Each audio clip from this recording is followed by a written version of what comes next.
Before we dive into today's epic showdown between CoinStats and Blockfolio, make sure to click on the link in the description below to try them out for yourself. Now let's get into it.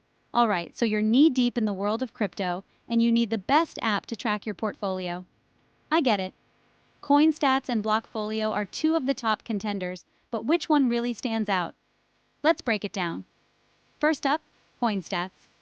This app is like the Swiss Army knife of crypto tracking. It's got over 8,000 coins listed, portfolio syncing, and even some killer analytics features. One of my favorite things about CoinStats is the ability to connect to multiple exchanges and wallets.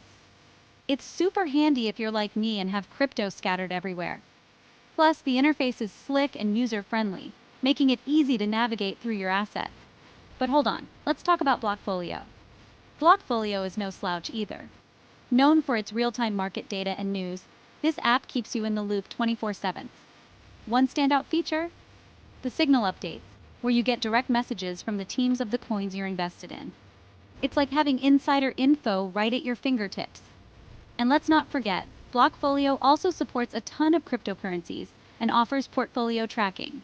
So what's the verdict? Well, if you're all about detailed analytics and syncing across multiple exchanges, CoinStats might be your best bet. But if staying updated with real-time news and direct updates from projects is more your style, Blockfolio could be the winner for you. Both apps have their strengths, and choosing the right one ultimately comes down to what features matter most to you. Remember, you can try both CoinStats and Blockfolio by clicking the link in the description below. See which one fits your crypto needs best. Thanks for watching, and don't forget to hit that like button if you found this comparison helpful. Subscribe for more crypto content, and I'll catch you in the next video. Until then, happy trading.